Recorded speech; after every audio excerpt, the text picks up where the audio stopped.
Oke guys, subscribe ya guys. Ya guys. Subscribe apa guys? YouTube-nya? YouTube-nya apa guys? YouTube Bang Rizal Putra Aji guys. Iya, YouTube-nya Bang Rizal Putra Aji ya guys. Iya guys. Subscribe dulu, mantap. Subscribe dulu, mantap. Mantap.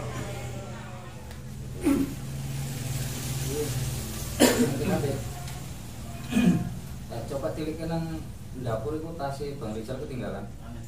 Warna coklat. Nang dapur bedaro. Oh, warna yang kamu sholat. Kayak kamu sholat. Musola dari keluarga. Antar ke ngene Pak Lurah ya. Iya.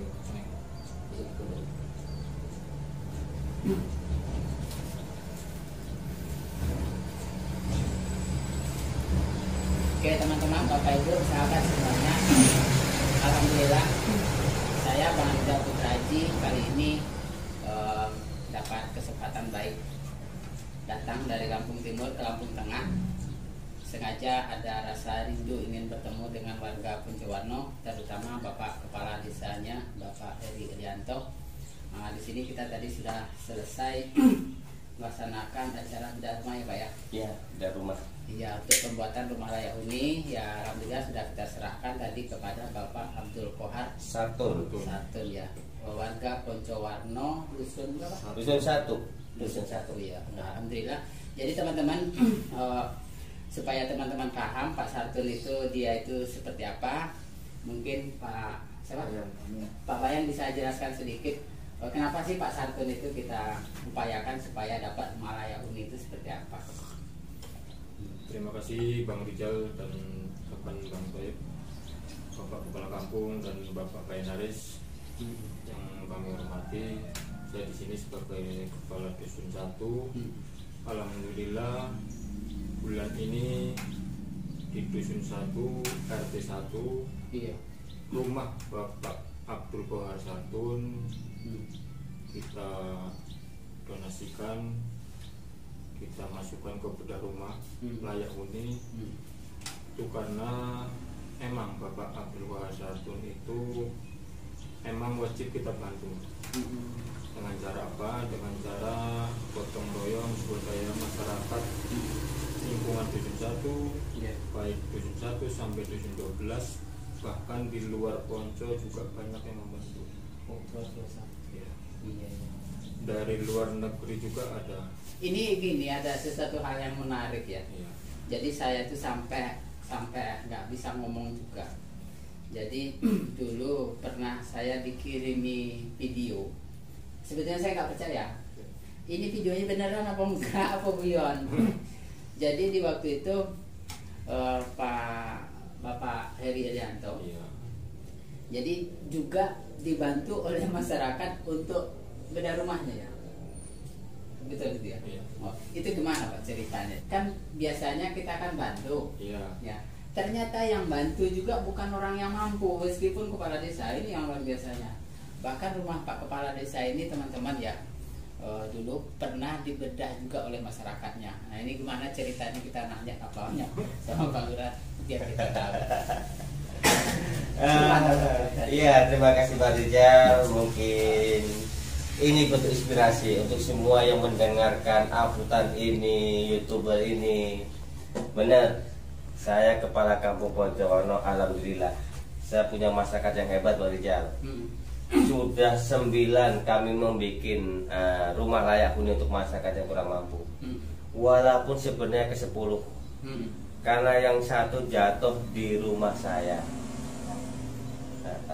Saat itu kami juga nggak habis pikir, bingung. Karena malam hari tahu-tahu datanglah Pak Kepala Dusun, Bapak Sekretaris Kampung dan perwakilan tokoh masyarakat. Saya tertegun karena di samping rumah saya itu ada timbunan tanah. Pikir kami itu sebelah rumah yang mau bangun. Iya. Nah malam itu datang mereka menyampaikan, Pak Lurah, dari 2017 sampean memikirkan masyarakat sejak jauh sampai sebelum jadi kepala kampung. Saya bilang, lah kenapa? Saya bilang kan, ya ini saya sendiri ingin merubah pandangan masyarakat kepada saya, karena saya jujur, saya dulu pernah hidup tersesat Saya pernah jadi sampah masyarakat di Kampung Pocowarno. Saya itu pemabuk, penjudi dan gak pernah tahu dengan lingkungan. Saya itu orang yang meresahkan. Nah, saat itulah saya diajak orang NU untuk ikut gerakan-gerakan sosial. Dari situlah saya mulai cinta dengan sosial. Dari itu awalnya maka saya bergerak.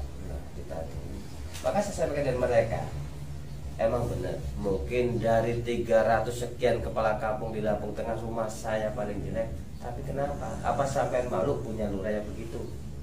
Tapi jawab mereka, tidak Pak Lurah, kami bangga. Tapi izinkan kami masyarakat, rekan-rekan aparatur kampung untuk bisa mengabdi. Intinya membantulah, karena sekarang tamunya Pak Lurah mungkin ada Pak Camat yang mau numpang sholat dengan tempat sholat yang begitu kan.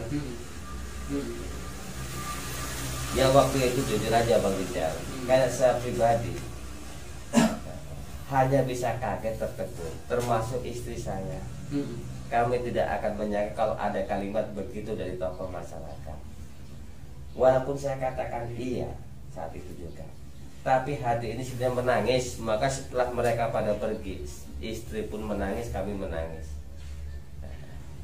Tapi pun saya merasakan Bang Rijal, kalaupun iya kita harus bersedih, ya.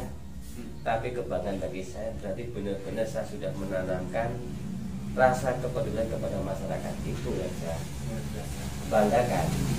Benar terjadi Bang Rijal. Mungkin abang, bukan kalimat bohong, abang pernah tak kasih video rumah saya bagaimana, proses dirobohkan oleh masyarakat bagaimana, itu abang pun tak kasih video. Itu tadi begitu banyak antusias masyarakat hadir, ibu-ibu PKK dengan bawa makanan sendiri-sendiri, dia memasak untuk kami. Nah, itu yang pernah saya rasakan. Maka sampai sekarang mau saya sampaikan, bukan kepala kampungnya yang hebat, tapi masyarakat kami yang luar biasa. Di era pandemi begini mungkin seluruh kampung di Indonesia kok.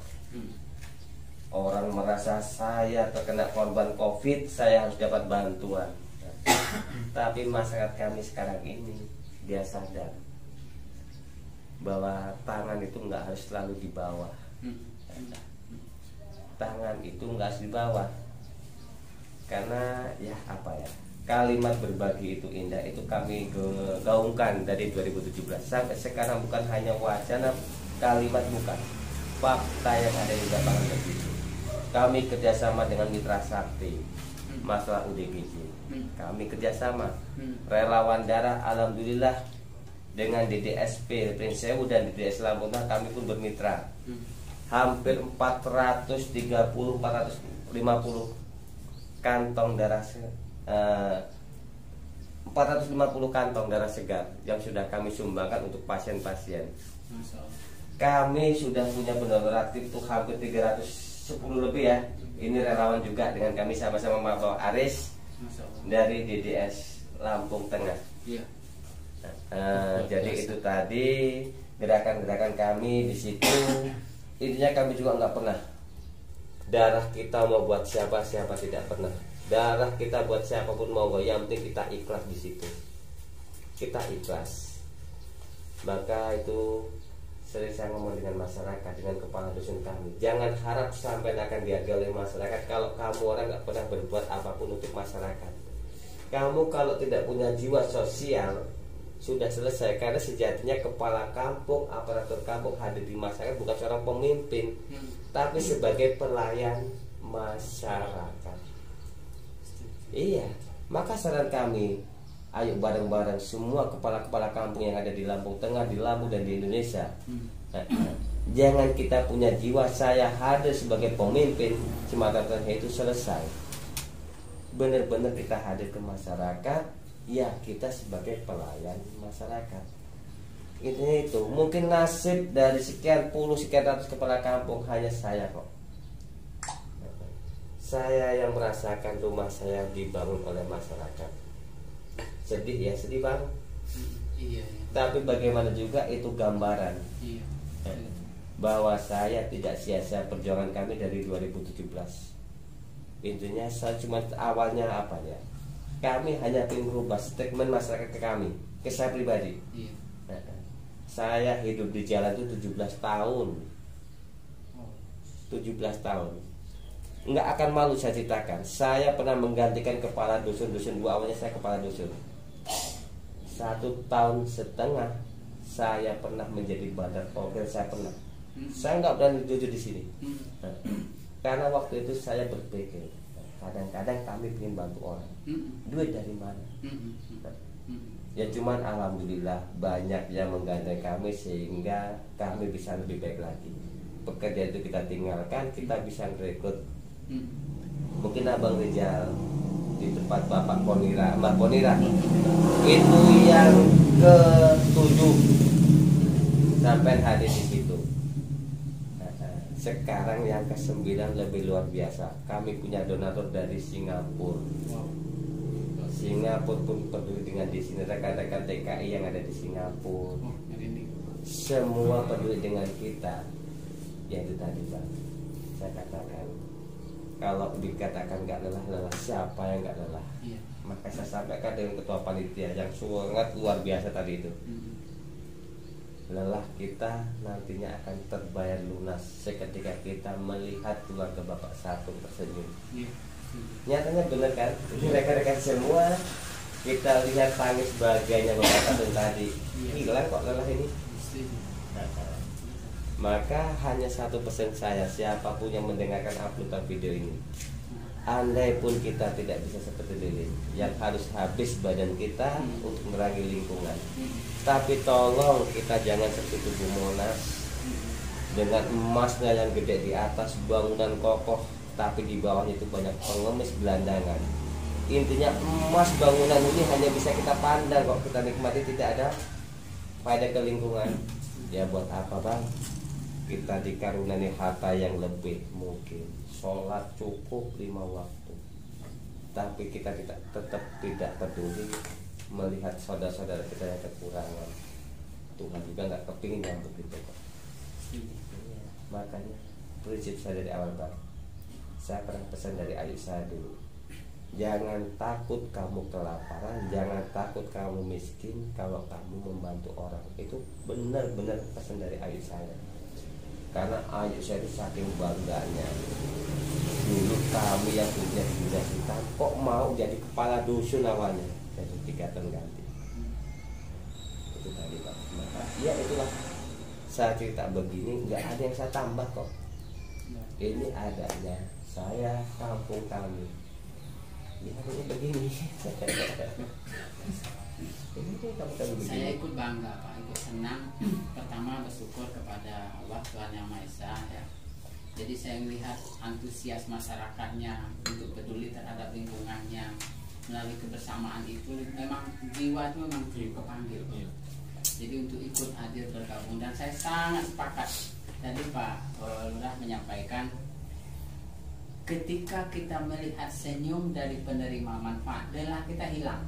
Saya tadi merinding. Sayang tadi musiknya diberhentikan mungkin karena acara mau ditutup ya. Begitu dengar itu tadi, ini padahal saya sudah sering musik itu sudah, tapi sini langsung merinding, langsung di sini rasanya udah mau naik, baru mata udah mau keluar. Melihat kebahagiaan itu. Nah inilah satu keistimewaan. Saya sangat sepakat dengan Bapak Lurah, satu keistimewaan kalau kita ikut di bagian kegiatan sosial. Jadi kita dapat merasakan kebahagiaan itu secara bersama. Seperti itu. Mungkin masing-masing orang punya anu sendiri-sendiri lah ya, punya kesan sendiri-sendiri. Tapi saya sangat sepakat tadi apa yang disampaikan Pak Lurah. Dengan Pak Aris gimana Pak Aris pengalaman panjenengan selama ikut kegiatan sosial ini? Kalau yang saya rasakan memang gimana ya, istilahnya, kalau bagi saya sendiri sebagai seorang kepala dusun itu sebenarnya sangat membantu Bang. Membantu dalam artian di setiap aktivitas kampung, ketika kita sudah tanamkan jiwa sosial kepada masyarakat, maka dengan sangat mudahnya kita mengendalikan masyarakat itu sendiri. Maka apapun program dari kampung, maka masyarakat tidak akan pernah mengelak, tidak akan pernah menolak. Bahkan masyarakat berantusias ingin selalu mensukseskan apa aktivitas yang ada di kampung. Itu yang saya rasakan selama saya ikut serta dalam proses-proses sosial, bahkan di donor darah, di bedah rumah, semuanya saya ikuti di situ. yang awalnya saya hanya ingin tahu bagaimana sih sebenarnya sosial itu apa sih. Ketika saya masuk di situ, ternyata kebahagiaan yang tiada duanya, tak bisa ternilai lah intinya, tidak bisa digantikan dengan pundi-pundi rupiah. Itu yang benar-benar saya rasain sendiri gitu. Salah satu manfaatnya itu. Ya, kalau panjenengan gimana Pak? Pengalaman saya dari 2017 sampai sekarang saya mengikuti terus. Terutama cara bedah rumah ini dari awal sampai yang ke-9, bahkan sampai yang ke Pak Lurah yang didukung oleh masyarakat, terutama Pamong, sangat mendukung. Ketika saya jalan di bawah, masyarakat dengan adanya program seperti ini, mereka sangat mendukung, sangat antusias, membantu tanpa jeripaya, tanpa pamrih, seikhlas-ikhlasnya membantu apa yang diprogramkan oleh kampung. Luar biasa di situ. Jadi saya juga sangat meyakini Pak, ketika kita memberi sendiri, ya mungkin nilainya bisa besar tapi kelabakan. Tapi kalau kita berjamaah bareng-bareng, dia bisa besar dan kita nggak terlalu berat, gitu ya. Ya itulah Pak.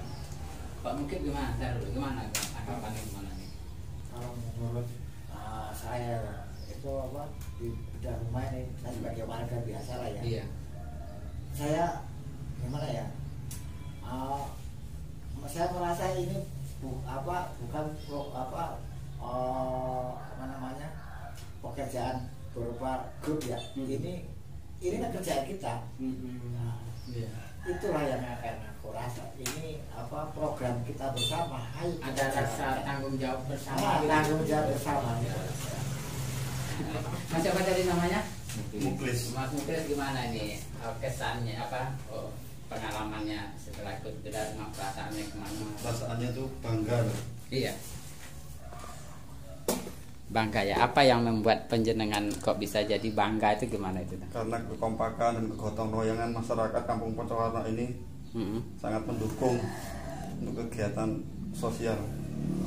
Luar biasa. Jadi kalau nanti ada kegiatan lagi sampai tetap semangat ya? Semangat. Insya Allah ya. Insya Allah semangat terus. Oke. Kalau nggak ada halangan. Insya Allah. Mantap mantap. Ini warga Panjenengan ini memang luar biasa Pak. Jiwa sosialnya memang tinggi. Terus rasa tanggung jawabnya memang luar biasa juga besar. Kompaknya luar biasa. Bagaimana Pak cara menyampaikan rasa terima kasih kepada mereka ini ke mana ini Pak? Kalau ngasih cendera mata kita kan nggak punya kan ya. Balas budinya ke mana itu Pak? Ya itu tadi Bang Rijal, intinya saya sampaikan. Yang pertama, saya cara memimpin kampung. Intinya dari awal saya memimpin kampung ini dengan 3 poin pilar. Iya. Transparansi, saya terlalu terbuka dengan mereka. Apapun yang saya lakukan saya ngajak terbuka. Musyawarah, yang terakhir kekeluargaan. Boleh saya berbicara depan aparatur kampung kami, bahkan Linmas semua. Saya itu nggak pernah menganggap saya itu kepala kampung, jabatan tertinggi, tidak pernah. Bagi mereka itu adalah keluarga saya. Dia adalah keluarga kami. Bahkan saya di balai kampung saya punya ruangan khusus kepala kampung, sudah di plafon, di keramik. Tanyakan dengan mereka, enggak pasti 1 bulan 2 bulan saya duduk di situ, karena saya sendiri males ada batas tembok antara Pak Bayan, Pak Kaur, Kasih, Pak Cari, Limas dan lain-lain. Itu dari awal. Makanya kalau apapun kita sudah pakai sisi kekeluargaan, pun saya berpesan dengan mereka, jangan sekali-kali kamu orang menganggap RT adalah bawahan. Anggaplah RT masyarakatmu adalah keluargamu. Selesai hidup. Selesai hidup. Maka saya meminta maaf dengan mereka kalau salah. Itu bukan barang terlarang, bukan tabu. Kepala kampung diminta maaf dengan Pak RT, enggak. Karena saya sekali lagi tidak bisa apapun tanpa mereka. Sudah dari awal. Mengapa begitu? Karena sudah dari saya ngomong, program sebaik apapun kalau hanya dijalankan oleh aparatur kampung tidak akan terlihat indah. Indah itu kalau bisa diberjalan antara masyarakat, tokoh agama, tokoh pemuda semua dengan kami berjalan bersama-sama, itu baru kelihatan sukses. Maka saya sampaikan, bukan hanya sekedar monumen rumah berdiri, bukan. Kita lebih memandang proses berdirinya rumah itu sebenarnya. Proses berdirinya rumah itu dengan keguyupan gotong royong. Kalau rumah sudah monumen. Kalaupun habis rumah sudah lah, buat apa? Buat apa? Intinya kita lebih memaknai proses berdirinya rumah itu. Guyup swadaya.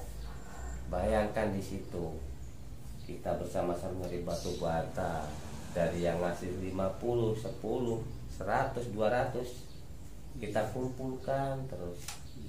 Proses itu panjang biar mengasihkan sampai 10 hari ya Pak ya. Ya, mengasihkan pokoknya. Bayangkan rumah yang biasa dibikin 1 bulan ini hanya 7 hari. 7 hari selesai. Nah ini gini Pak, yang banyak pertanyaan di masyarakat itu mereka menganggap kalau sudah desa ini melaksanakan bedah rumah, ini seolah-olah ada anggaran, memang sudah ada anggarannya, bahkan itu ada kecenderungan dalam penilaian itu nanti ada sisanya terus kemana. Ini kemana sih? Padahal ini kan nggak ada menggunakan dana-dana desa murni swadaya. Insya Allah swadaya. Jadi benar, ada dari dinas perkim, pemukiman. Mengapa kami belum ambil? Karena apa? Dari perkim itu juga dana nggak mencukupi. Sekali lagi bukan karena masalah rumahnya, tapi masalah proses. Masalah pro kontra itu bagi kami sudah biasa Bang. Sudah sangat biasa. Maka jadi pengalaman kami.